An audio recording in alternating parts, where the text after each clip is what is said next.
हरे कृष्णा.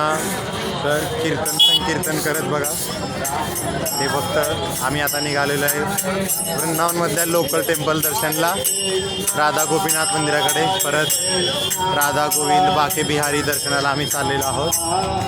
हरी बोल. वृंदावन की गलियों में घूमते हुए साधू. हरी बोल. साधू बनने के प्रयास में. हरी बोल. टेम्पल आहे हे पूर्वी 7 मजली बिल्डिंग होतं, पण वरचे 4 मजली औरंगजेबनी पाडलेले आहेत आणि 1600च्या काळाच्या वेळी. तर वरच्या 4 मजली पाडायलाच 1 वर्ष लागलं होतं. खालचं हे 3 मजली बिल्डिंग आहे. हे मेन सेंटर आहे. रासभावामधलं हे मंदिर आहे, राधा गोविंद देव मंदिर. आणि आमचे भक्त वगैरे सगळे दर्शनाला आलेले आहेत. आपण आतमध्ये दर्शन घेऊ. फार सुंदर असं मंदिर आहे. हरे कृष्ण. हरी बोल. राधा गोविंद देव मंदिर आतल्या बाजूने पूर्ण लाल दगडाने बनलेलं आहे. त्याला सुंदर सुंदर कमानी आहेत आणि राजस्थानी दगड. हे वरचं विशेष आहे फूल इथे एकदम कोरून ते दगडाचं आहे. तुम्हाला जर दिसत असेल तर त्याच्यामध्ये असे झुंबरच दगडांनी बनवलेलं आहे पूर्ण. असं विशेष कोरीव काम आहे. प्रत्येक ठिकाणी एकदम छोटे छोटे.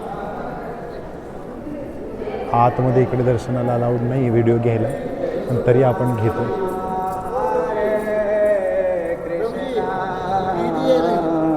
हरे कृष्णा.